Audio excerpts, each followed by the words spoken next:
I am preparing for competitive exam. तो होता क्या है कि एक स्टूडेंट के लाइफ में डिसिप्लिन बहुत इंपॉर्टेंट है while you are preparing.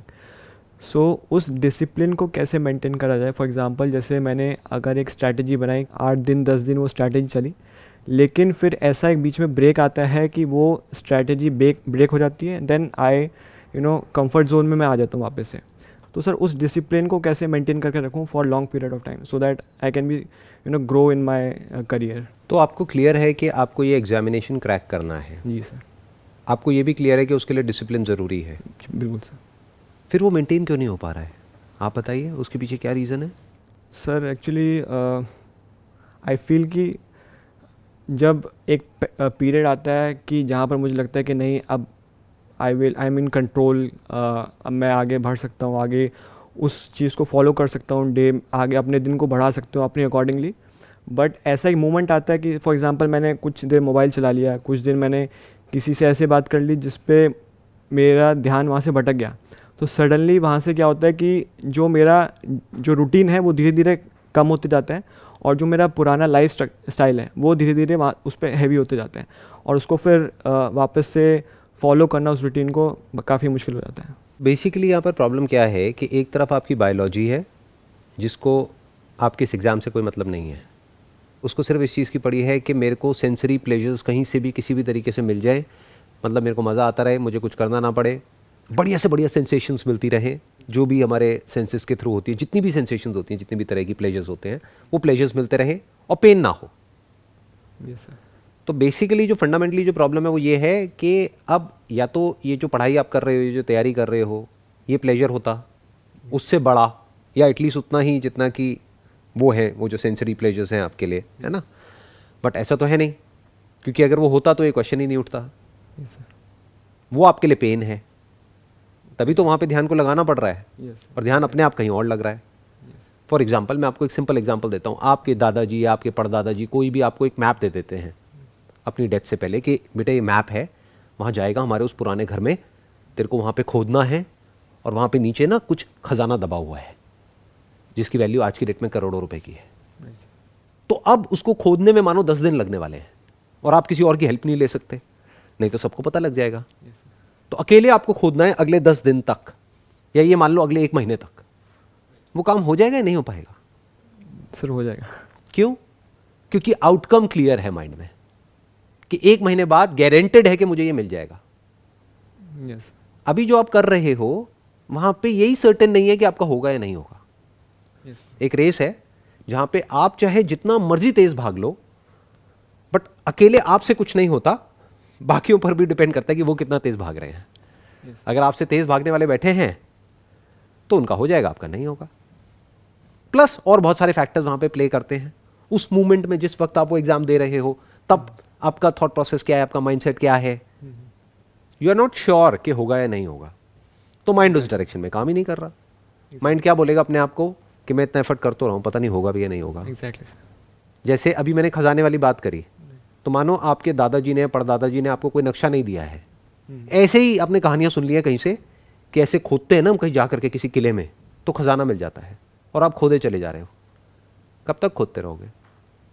Sir goal he clear नहीं है, कहाँ जाना है, क्या करना है। नहीं, गोल तो क्लियर है, क्योंकि आपने कहानियां सुनी हैं बहुत लोगों से कि ऐसे ऐसे कुछ महल होते हैं पुराने, उनके आसपास में पहले के ज़माने में क्या होता था, कुछ घर होते थे, वहाँ पे लोग ना अपने सोने के चांदी के सिक्के गाड़ के रखते थे। तो ये 4 घर हैं, अगर चारों को खोदोगे तो एक आध में से कहीं ना कहीं से कुछ ना कुछ मिल जाएगा। लेकिन कहानियाँ हैं, उसकी होने की प्रोबेबिलिटी बहुत कम है। हो सकता है, इम्पॉसिबल नहीं है, बट प्रोबेबिलिटी क्या है? May be 1%। 99% क्या है कि चारों को खोदोगे कुछ भी नहीं मिलेगा। तो अब क्या होगा?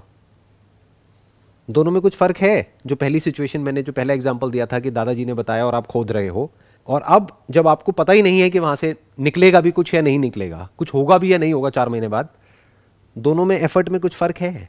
सर फर्स्ट में आउटकम पता है आपको कि यहीं पर ही मैं खोदूंगा तो मुझे खजाना मिल जाएगा। सेकंड में मेरे को एफर्ट ज़्यादा लगाना पड़ेगा, और उसके बाद पता भी नहीं है कि मिलेगा कि नहीं मिलेगा।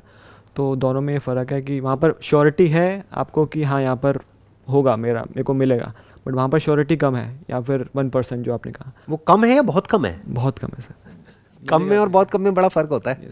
कम मतलब क्या? 50-50 है। Yes sir. बट बहुत कम मतलब क्या, 1% सक्सेस 99% फेलियर।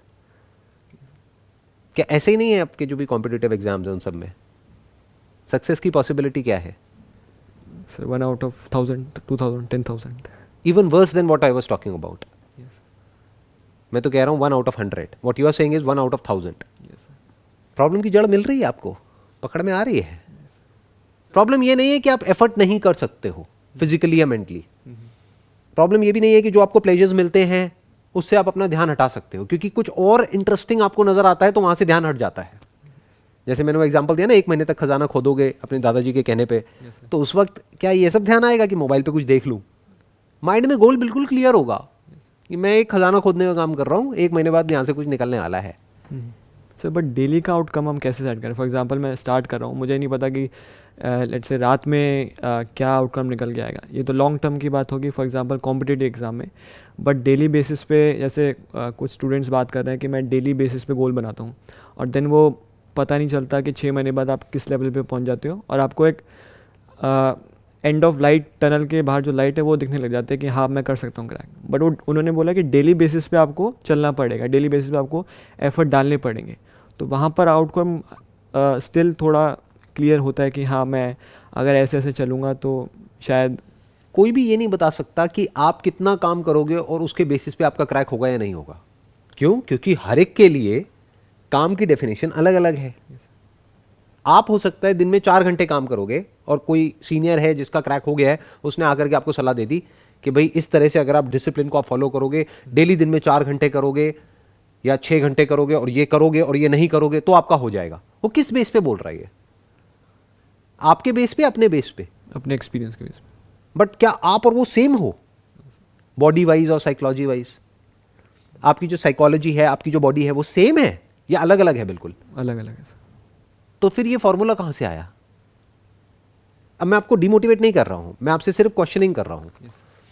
कुछ लोग जो इंटेलिजेंट नहीं है ना, वो इन बातों को ये समझेंगे कि मैं डिमोटिवेट कर रहा हूं। मोटिवेशन का मतलब वो क्या समझते हैं कि कहीं भी रेस हो रही है वहां पे जाकर के बोलते रहो अरे बहुत बढ़िया हो जाएगा, तेरा हो जाएगा, never give up, never give up, go on go on go on. ये नहीं है मोटिवेशन। मैं क्या कर रहा हूं, मैं आपसे एक्चुअल में समझने की कोशिश कर रहा हूं कि प्रॉब्लम क्या है, उसकी जड़ क्या है और उसका सोल्यूशन क्या है। सो जो प्रोडक्टिविटी की डेफिनेशन है वो सबके लिए अलग अलग है। ऐसे ऐसे लोग हैं जिनका पास में क्रैक हुआ है, मेरी बात को वेरीफाई करना हो तो उन लोगों से जाकर के बात कर लो जिनका क्रैक हुआ है, 10 अलग अलग लोगों से। 10 का प्लान सेम नहीं मिलेगा। कोई होगा जो कहेगा कि मैंने दिन में 2-3 घंटा काम किया, बाकी टाइम रिलैक्स किया। कोई होगा जो कहेगा मैंने तो दिन में 12-12 घंटे काम किया। उसका भी हो गया, उसका भी हो गया। अब आपके लिए दोनों में से सही कौन सी है?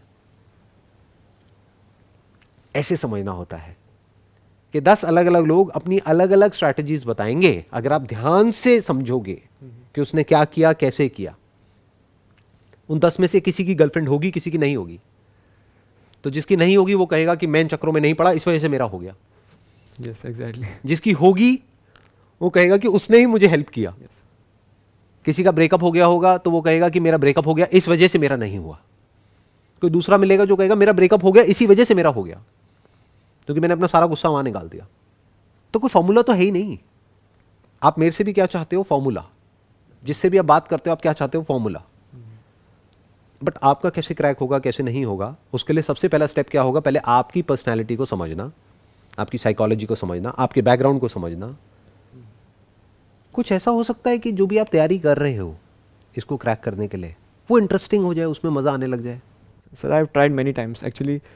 जो मैंने ये फॉलो करा था 10-15 दिन का, कि 15-20 डेज़ में पढ़ता हूँ, फिर देन ब्रेक हो जाता है। देन नेक्स्ट टाइम जब मैं प्लानिंग करता हूँ तो मेरा बेसिकली ये होता है कि जो पुरानी प्लानिंग है उससे थोड़ा सा डिफरेंट हो, बिकॉज अब फिर से उसी जोन में जाएंगे तो कहीं ना कहीं आपका जो माइंड कहेगा कि नहीं, आप 7 से 11 मैथ्स पढ़ते हो तो अब 7 से 11 थोड़ा कोई अदर सब्जेक्ट पढ़ो। इसमें मेन सब्जेक्ट्स कौन से हैं जिस पे आपको सबसे ज़्यादा ध्यान देना है? Basically mathematics. तो बेसिकली इसमें आप कह रहे हो कि जो एग्जामिनेशन आपको क्रैक करना है इसमें मैथमेटिक्स का बहुत बड़ा रोल है, सबसे बड़ा रोल उसी का है। जी सर। तो अब आपको क्या चाहिए कि किसी तरीके से उस सब्जेक्ट में आपको मज़ा आने लग जाए, उस सब्जेक्ट में इंटरेस्ट आ जाए। उससे ज़्यादा जितना कि आपको मोबाइल पे टाइम पास करने में आता है तो काम हो गया ना। Yes sir. ये है प्रॉब्लम की जड़। तो अब वो कैसे होगा? मैथमेटिक्स में इंटरेस्ट कैसे आएगा? जो भी मैथमेटिशियंस पास्ट में हुए हैं उनके बारे में पढ़ो ना। तो तो आपको पता लगेगा कि लोग कहाँ कहाँ तक गए हैं, किस किस लेवल तक गए हैं। उनकी बायोग्राफीज पढ़ो, कहानी तो है। अगर कोई ऐसी कहानी आपके दिमाग में बैठ जाए जो कि आपके माइंड में कोई आइडल बन जाए कि मुझे भी इसी लेवल का मैथमेटिशियन बनना है, तो मान लेते हैं आप उस लेवल का नहीं बनोगे, बट एटलीस्ट इस लेवल का तो बन जाओगे कि वो एंट्रेंस क्रैक हो जाएगा, आपका काम हो जाएगा। You must fall in love with mathematics, that is the solution of this problem, not discipline. Because if you are in love with mathematics and even if the outcome is not clear, you are enjoying what you are doing. Exactly. तो आपके 1-2 साल waste नहीं हुए, और कुछ नहीं तो 2 साल बाद आप एक बेटर मैथमेटिशियन बन गए जो थे 2 साल पहले। क्रैक नहीं भी हुआ तो नहीं भी हुआ तो कुछ मिल गया ना, आउटकम तो क्लियर हो गया। yes. तो अब इससे क्या हुआ, तीनों प्रॉब्लम सॉल्व हो गई। आपकी 3 प्रॉब्लम्स थी। एक थी कि जो काम आप कर रहे हो उसमें मजा नहीं है, तो मजा कैसे आएगा, मैंने आपको बताया। ऐसी कहानियां पढ़ो जिसको पढ़ करके, जिसके बारे में सुन करके वो इतनी इंस्पिरेशनल हो, उसमें कुछ ऐसा हो कि वो आपको अंदर से भगाए। उससे क्या हुआ, आपको अब वो करने में मजा आने लग गया। दूसरा, आउटकम को क्लियरली डिफाइन करो माइंड में। आउटकम मस्ट नॉट बी कि मेरा ये होना चाहिए, क्योंकि वो होना है ना होना आपके हाथ में नहीं है। तो आप क्या बोलो, हो गया तो बहुत बढ़िया है, मुझे ये करने में मजा आ रहा है। क्या करने में, मैथमेटिक्स सीखने में, और मैं ये करता रहूंगा अगले 1-2 साल तक। तो क्या बनूंगा मैं, या तो मैं एक बहुत अच्छा मैथमेटिशियन बन जाऊंगा, या मुझे जॉब मिल जाएगी। अब मेरे को जॉब तो मिल गई, साथ ही साथ मैं एक तगड़ा मैथमेटिशियन भी बन गया। तो आउटकम भी क्लियर हो गया, प्रोसेस में मजा आने लग गया, जर्नी में मजा आने लग गया। अगर ये 2 चीजें एक्चुअल में आप कर लेते हो, जैसे मैं बता रहा हूं, लिख करके पेपर पे अपने माइंड में, आउटकम को भी क्लियर कर लेते हो, प्रॉपर्ली डिफाइन कर लेते हो कि ये मेरा गोल है अगले 2 साल बाद, आइदर अ ग्रेट मैथमेटिशियन और a public sector employee, I am okay with both the options. और 2 साल तक की जर्नी में मैं अपने ऊपर काम करूंगा और अपनी स्किल को बेटर करता चला जाऊंगा, अपनी नॉलेज को और बेटर करता चला जाऊंगा। सिर्फ वही नहीं सीखूंगा जो सिलेबस में, इसके अलावा भी सीखूंगा। Now you are following in love with the subject and the journey. तो जब ये होगा तो क्या होगा, अपने आप ही ध्यान जो छोटे मोटे प्लेजर्स हैं वहां से हट जाएगा। वो सब चलेंगे साथ साथ में, बट कम, ऐसा नहीं छूट जाएंगे, बट उतने ही होंगे जितने की होने चाहिए।